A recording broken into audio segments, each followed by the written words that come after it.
Welcome to the Dealmaker Uncut Podcast, where we speak to some of the UK's most exciting entrepreneurs and hear their investment journeys. We'll discuss the challenges, successes and lessons they've learned along the way, with expert deals commentary from Jonathan Boyers, Head of Alvarez & Marsal Corporate Finance, and me, Chris Maguire, Executive Editor at Business Cloud.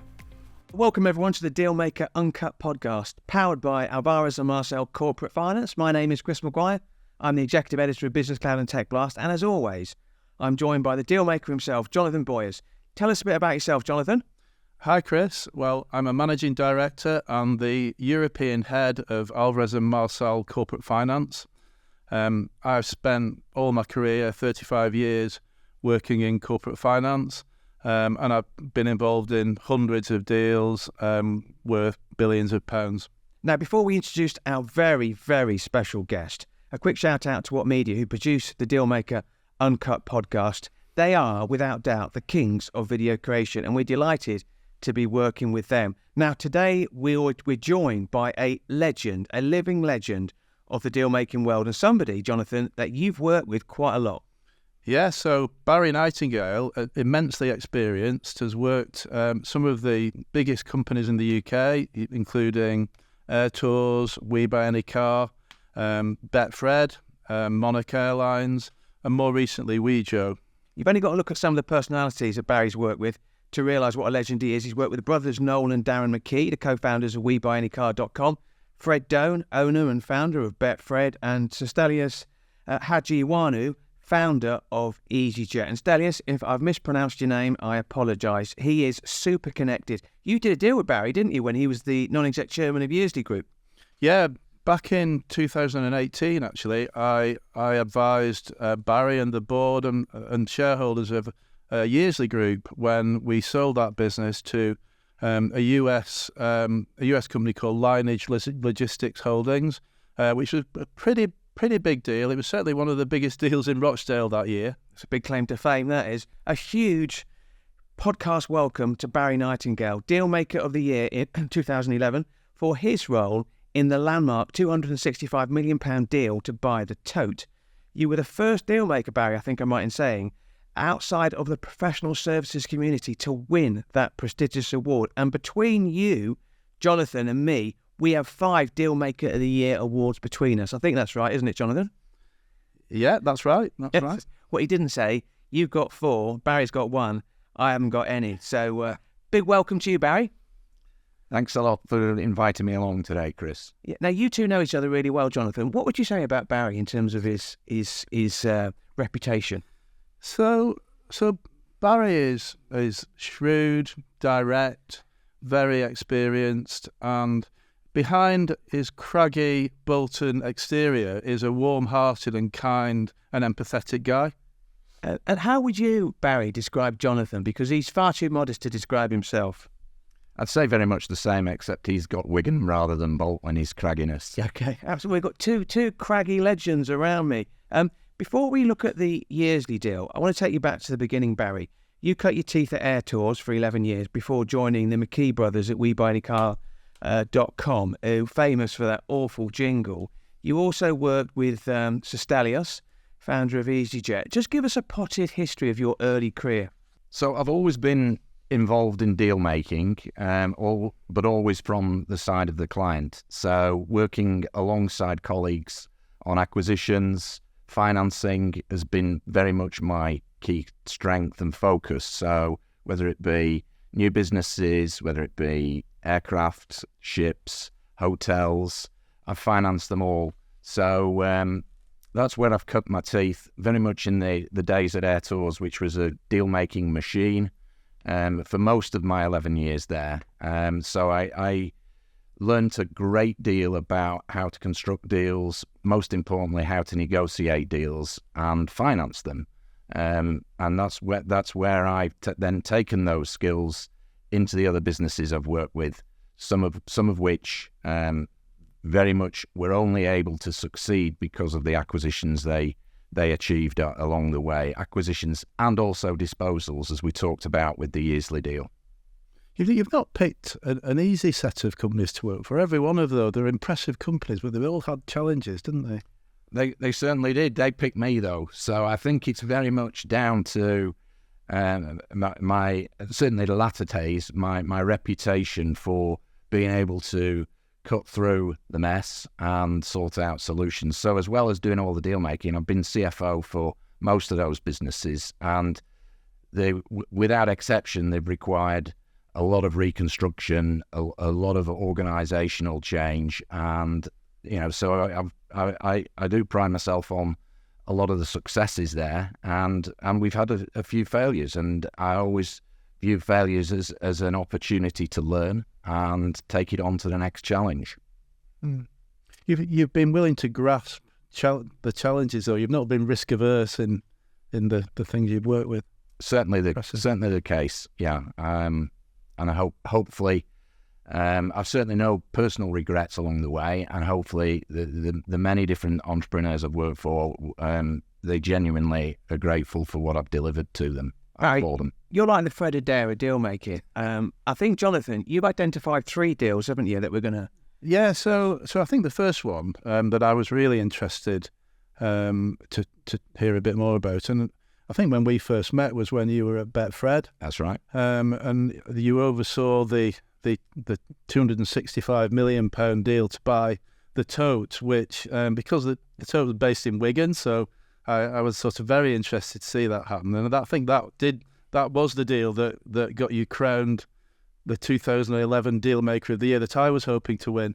So sorry, Jonathan. No. Sorry for not giving you the opportunity to work on it. No. But a lot of your former colleagues were involved in that deal, and it was a super strike for the Dome brothers to succeed with that acquisition against enormous challenges. Unbelievable pressure was put on us. This was a political hot potato of some magnitude. The Tote was actually owned by the UK government. It was the 3rd or 4th attempt that the government had to sell their betting and gaming business, and it put in place enormous challenges to get that deal done. And not only was I Dealmaker of the Year, it was actually Deal of the Year that year.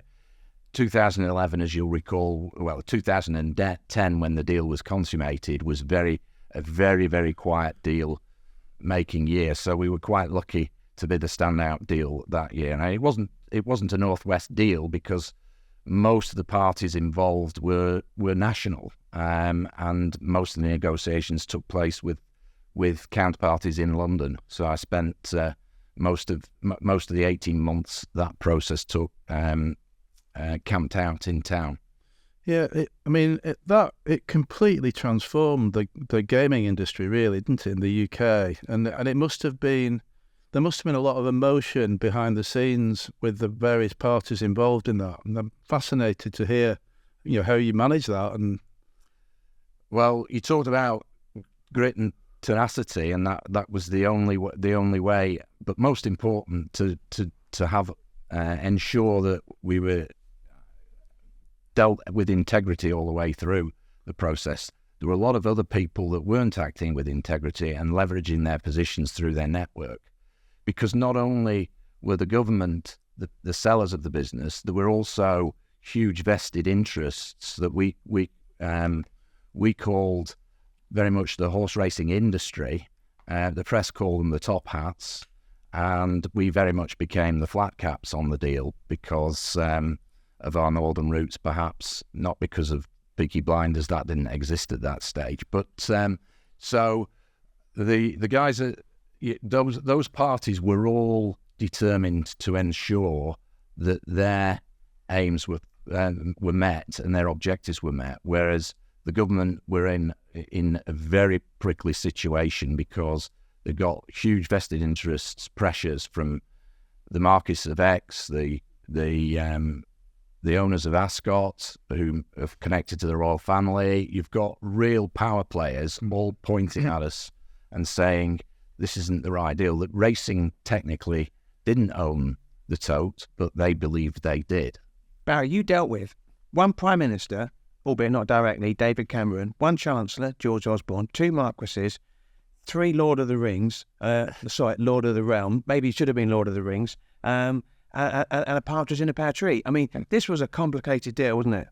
It was, yeah, and a few nights on horseback as well along the way. So it was a hugely complicated deal. It was a very well-structured process. You know, the government hired Lazards to drive the sales, so they had the top team from Lazards working on it. They also had Slaughter and May acting for it. So we had to partner up with people who could counter the skills and the network of those individuals. And it was a 2-round process that then extended to 3 rounds. And we had to not only demonstrate our financial capability and our financial standing, but also had to demonstrate that our objectives were good for the sport and good for government. When you won that award on the night, because I was the editor of Northwest Business Insider at the time, and Austin Healey interviewed you, and you famously came up with this fantastic quote that it was a victory for the flat caps over the top hats. Did you make that quote up on the night, or did you have that up your sleeve? No, it had been you. The victory for the top hats was my quote, but they had talked in the press about the top hats versus the flat caps previously. So, and I famously wore a flat cap when I was interviewed by the BBC on the morning after the deal was completed. Yeah. Unfortunately, it was on BBC Radio 4, not on the TV, so nobody got to see it. Mm.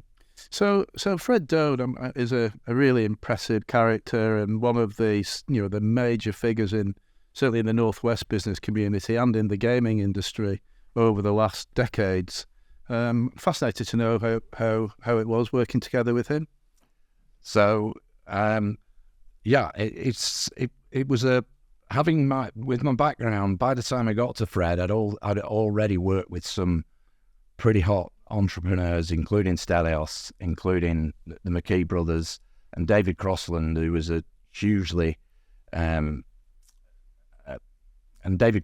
who was very much on top of his game in those early 90s when he was building air tours. So going to work with Fred was very much me being comfortable that I could get into the stride with him and move at his pace and with his objectives and aims very clearly in focus.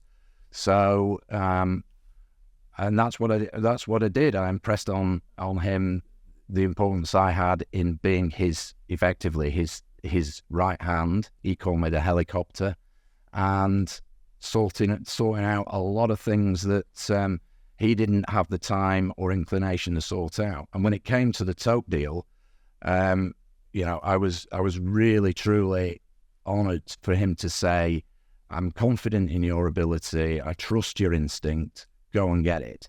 To true or false, Barry, is it true that Fred Doane used to get up at 5 o'clock in the morning, jump on his treadmill, and look at the figures for every single BetFred shop? Correct. That is sometimes earlier as well, but he would do it on his treadmill. Phenomenal attention to detail. He's a bookmaker by trade, so he's going to be numerate, but he's exceptionally sharp in terms of identifying where problems exist, where successes are, and he's always applied that skill, and I wouldn't be at all surprised if he's not still showing a little bit of interest, even though he's handed over the day-to-day executive reins at BetFred. But Barry, working with all those entrepreneurs, they're all strong-minded entrepreneurs. Is there anything that you've learned about just dealing with entrepreneurs that might be consistent across all of them? Yeah, the most important facet is ability to listen. Yeah, because they all have a voice. Generally speaking, a very powerful voice, often a dictatorial approach. So I've always been a great listener. I take on board the situation, and I always try and find empathy with the individuals. And once you've established that, built up the trust, mutual understanding of strong points and weak points, generally speaking, I can make it a success. And that has carried me through my career. Really, it's more about the personality than the numbers, which for a CFO to say that is slightly unusual, perhaps. No, that's really, really interesting. When when I reflect on the deal, the Yearsley deal, which we worked on together, I observed that in action. That you were the chairman in that business, but there was a lot of listening needed to bring stakeholders together. So this is a Greater Manchester-based, family-owned logistics business, a big business in that sector. What was your brief, Barry, on that then, just to give a bit of background? So I was the first non-executive, non-family member on the board. I was brought in to first and foremost to establish some governance around the shareholdings and the structure of the business. It was going through, hugely successful, but going through change with some of the key stakeholders wanting to back down a little bit, take a back seat, and others wanting to push forward. So first and foremost was getting that structure right. But in the background, they were all looking for some kind of realization event, so that whether it be an exit or an IPO, a number of potential routes we could go down. So it was, again, listening and understanding what each of the stakeholders was seeking from that, and then putting in place a plan. And it became fairly clear that the most likely outcome was some kind of a sale or potential IPO. And my job was then to corral and put in place the advisors to take us through that process. Can I ask you a quick question, Jonathan? We're going to talk about Beauty Parade, because there was a Beauty Parade. I'm very mindful that not all our listeners, like me, are going to be, award-winning deal makers like you. What's a Beauty Parade? Just describe it in the deal-making context. So I think that's just the process to appoint the corporate finance advisors and other advisors, actually, and it will normally involve a bit of information given to people, and then people are invited in to pitch and talk about what they think about the business, and if it's a sale, who the buyers might be, what the valuation might be, and what the issues will be, and the process to run. So, and in this one, it was a very memorable Beauty Parade. I think I was last on. You would normally want to be the last on in a Beauty Parade, because people remember the last person that they see maybe a bit more. But this one, we turned up. I think Barry had the management team in a hotel room for 2 full days, and they'd listened to pitches from, I think, 4 lawyers and 7 other corporate finance houses. So we were the 8th corporate finance pitch that they'd listened to, after probably about 8 hours of sat there, and it was 6 o'clock in the afternoon. And I remember I walked in the room and thought, I think I need to put my pitch back to one side and just have a conversation with these guys. So it was definitely a memorable one. Do you remember that, Barry? Do you remember? Of course I do, yeah, because I was really nervous that Jonathan wasn't going to turn up, because it was very late in the day, and we'd moved it around to give Jonathan the opportunity to attend. I think you were coming up from London, or he might have been in Paris. So that all slotted into place, and when Jonathan arrived, I was very keen for Jonathan to be there. He had a really strong team around him, but I'd already primed the guys to say that if we're going with KPMG, we're going to go with Jonathan. Yeah, it's got to be Jonathan, or they're not in the play. And because obviously, Jonathan was at KPMG for a long time. Yeah, prior to his move. I need to ask you a question. If this story isn't true, I will absolutely start crying. I heard a whisper that Gately secured their place in the deal because they brought a tray of Slattery's. For our listeners across the UK and the world, they're a Northwest-based legend, make chocolate cakes and cream cakes. They brought a tray of Slattery cream cakes into the room. That's how they got their place on the deal. True or false? It was very, very important. It's absolutely true. Yeah, there were other factors that got Gately's assigned, but that was what they were legendary, always remembered for, as the team that turned up with the cream cakes, and they were Slattery's. So you're factually correct. There were no cream cakes left when we turned up. No. 6 o'clock in the evening. Can I ask you a question, Jonathan, and Barry as well? Just describe what it's like in those final hours and moments when you're trying to get that deal over the line. The deal size for Yearsley's wasn't disclosed, but it was significant. All those late evenings, late phone calls. What was that like? I'll start with you, Jonathan. So there's a point at which deals do need to close, and we spent a long time with the buyer, the ultimate buyer on this business. And actually, the buyer who we thought at the outset would buy it did end up buying it.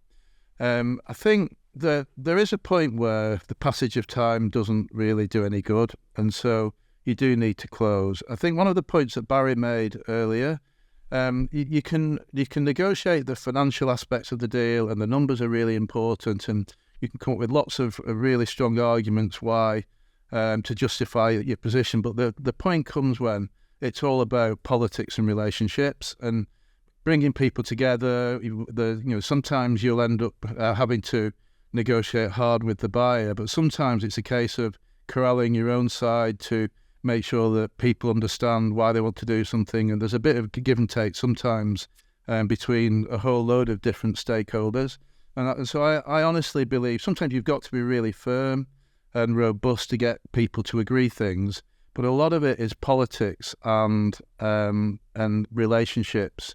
And people are so often think it's all about arguing about numbers, and I'm not sure that is the key to getting these deals over the line. That absolutely played out in the Yearsley deal, and probably all the deals I've done. It's deals don't often fail because the money's not right. They fail because the politics and the future of the business. Bearing in mind these are, in the case of Yearsley, these are stakeholders who've grown up in the business. Their family work in the business. They've got to ensure that the future of the business is sound and secure, and that can play out in many different ways, but was vitally important in this particular deal.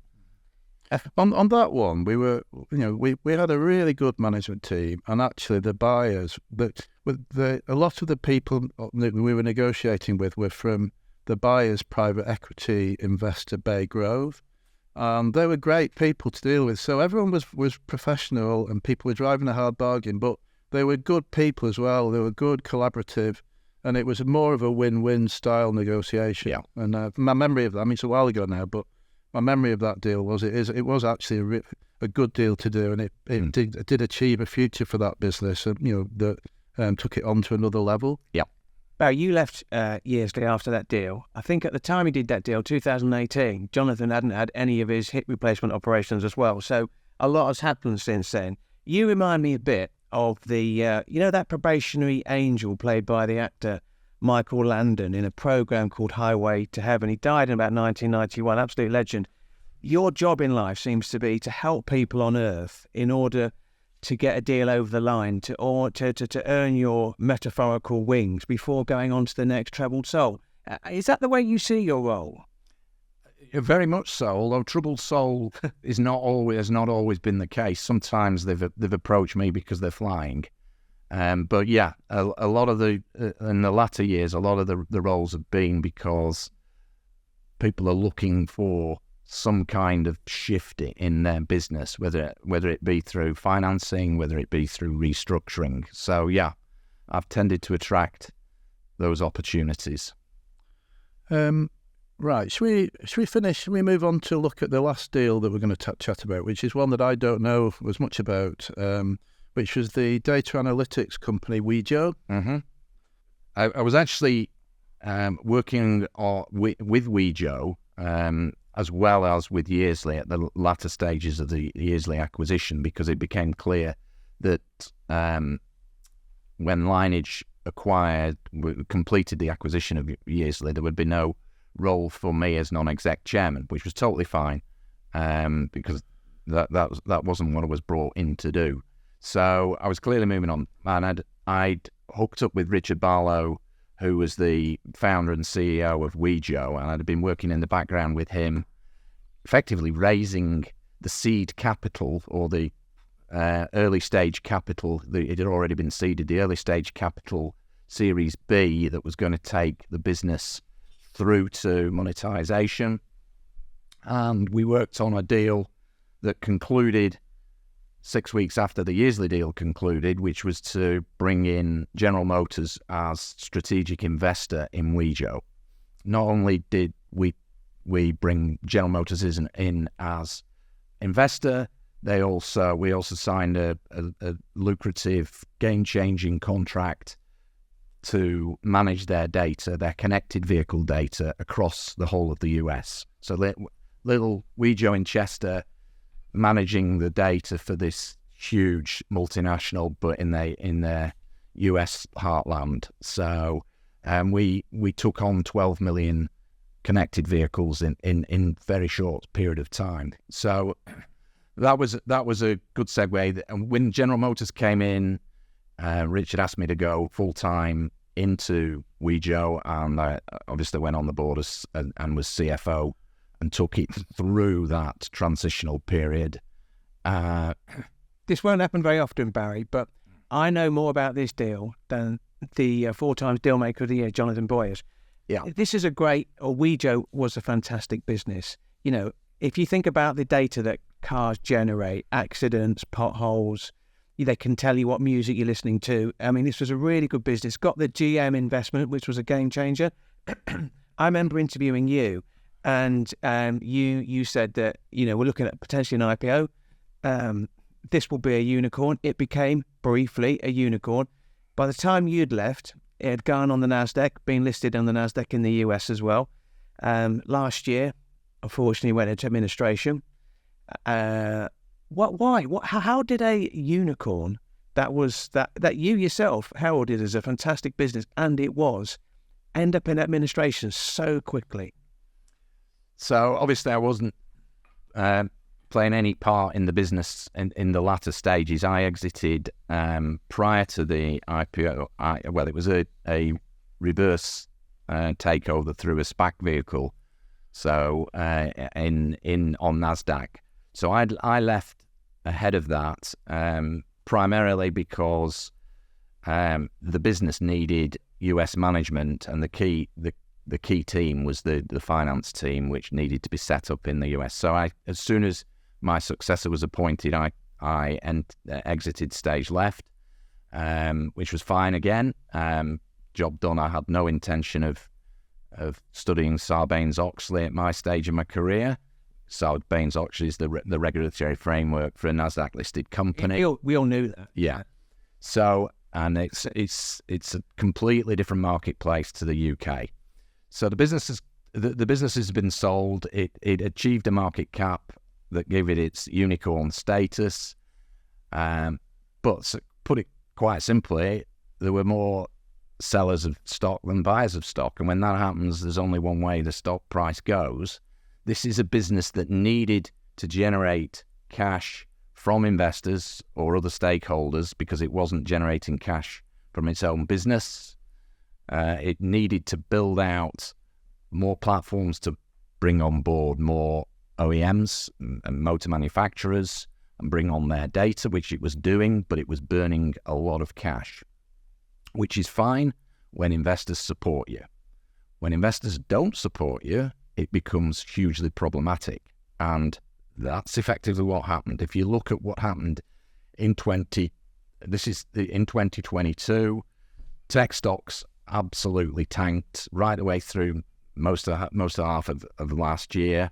So there was a flight of fear away from tech stocks, particularly startups, particularly SPAC vehicle businesses that are listed on NASDAQ or even on the UK stock exchange. So they got caught up. Wejo got caught up in that very serious challenge, and it was always going to be a problem cutting cost whilst maintaining growth, because if you can't build your team and you can't acquire data, you can't grow your business. So, and once that vicious spiral effect happens, you get out of control, and you don't get out of control, the money isn't there to see the business through on its business plan. The whole SPAC phenomenon has been amazing, really, hasn't it? Because it's effectively created quite a lot of companies that are well backed that have an almost desperate need to find a deal to do. Mm-hmm. And so it can be great if you're trying to sell a business to them, but there's got to be question marks over that that whole phenomena, really. Just worth explaining the concept of the SPAC. I mean, a US deal, but just explain the SPAC. So basically, public investors got in Silicon Valley and across the US got very jealous of the venture capitalists who backed all the big names, your Googles, your Facebooks, the Metas, Amazons of that era. It was all funded by private money through venture capital. Public money was jealous of that. So what was created were these shell companies that listed on New York Stock Exchange, on NASDAQ, with the purpose of going after these high-growth startup businesses such as WeJo, such as WeWork, such as Kazoo, all Babylon, all names that pursued that route, and most of them are struggling now as a consequence. Some have failed along the way. That public, and unfortunately, when you're in the public marketplace, there is nowhere to hide. Yeah, if you've got private venture capital backers, yeah, they can make a call on taking a longer term view.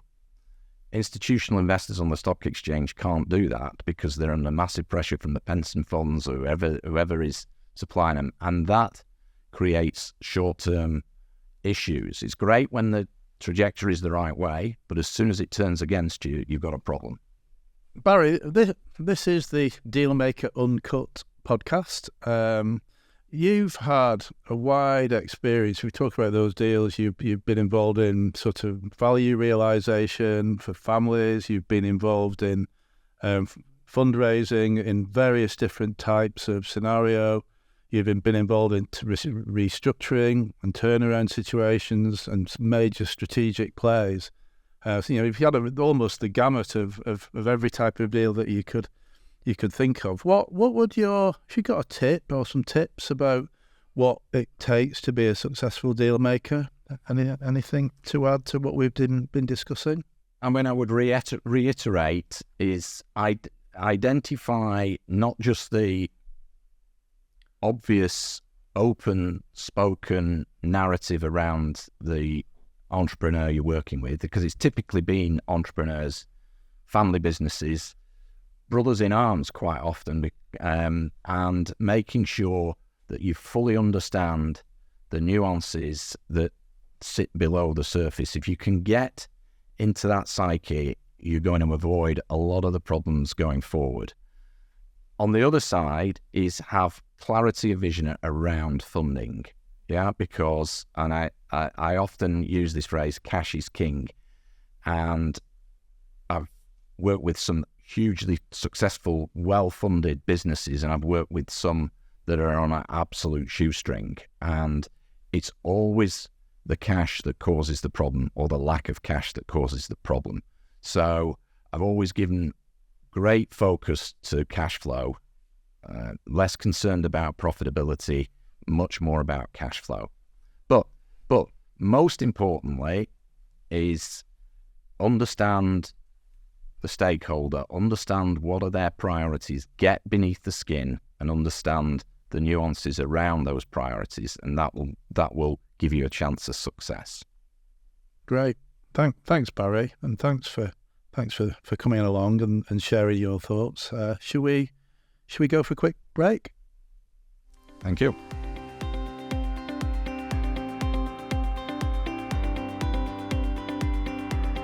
Welcome back to the Dealmaker Uncut Podcast. We've just interviewed the legend that is Barry Nightingale, who's worked for some of the biggest companies in the UK, including Air Tours, webuyanycar.com, BetFred and Monarch Airlines. Jonathan, I know you enjoyed speaking to him. What was your take?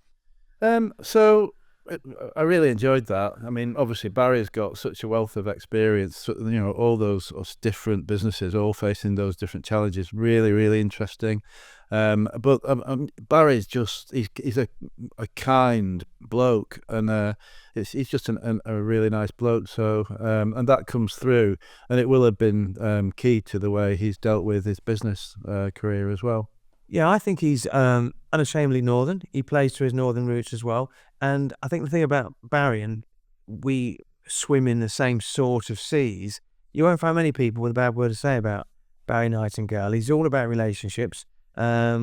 You get him talking about his grandkids, you literally have to do an extra hour on his grandkids. He's just a really nice guy and a perfect guest for the podcast. This next bit is going to be called Ask Jonathan. This is when we have an opportunity to put your knowledge to the test and ask you some questions. It's proving really popular with the listeners. So this is the first question we've got. Jonathan, I'm preparing to go through a sales process, but I've been told the buyer has a reputation for price chipping. Is there anything I can do to avoid this? And I think you should probably start, Jonathan, by just explaining what price chipping is. Yeah, so what this means is when people are selling a business, on day one, when they think about starting a sale process, they can take or leave the sale.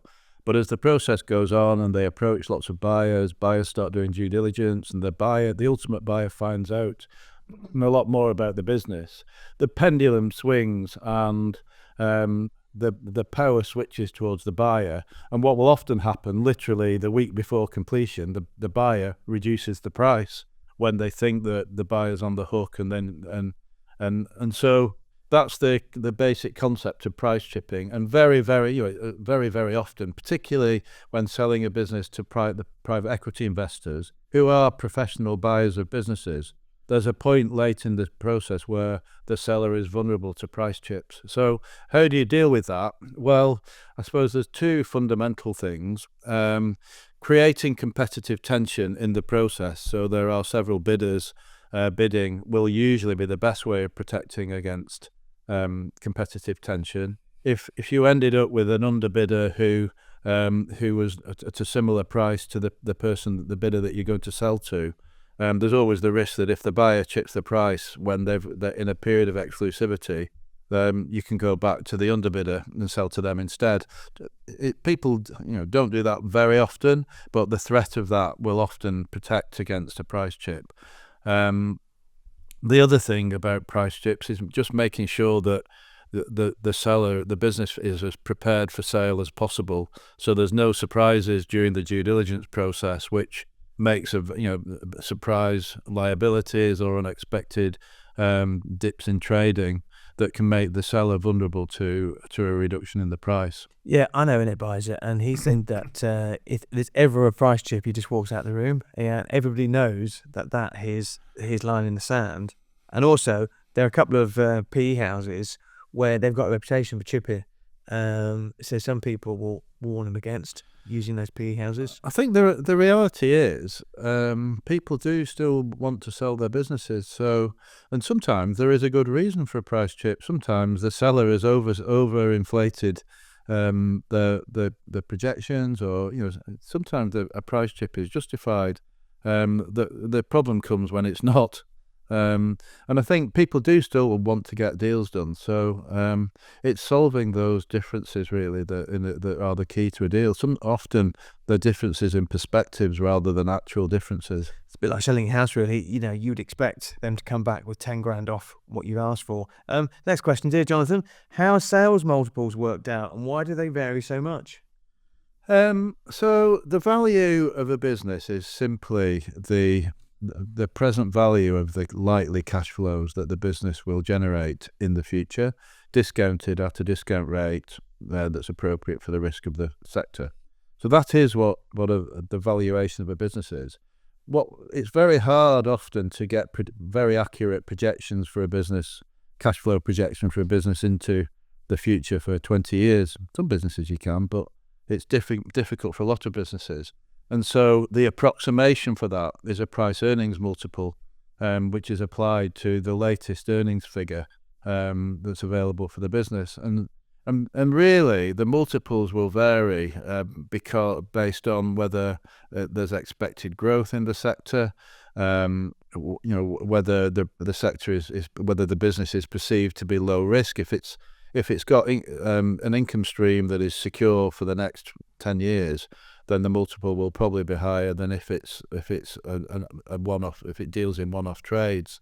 And so there are a range of factors, but often just running a sale process that is competitive will drive value up as well. And so sometimes a higher multiple is just a factor of a well-sold business.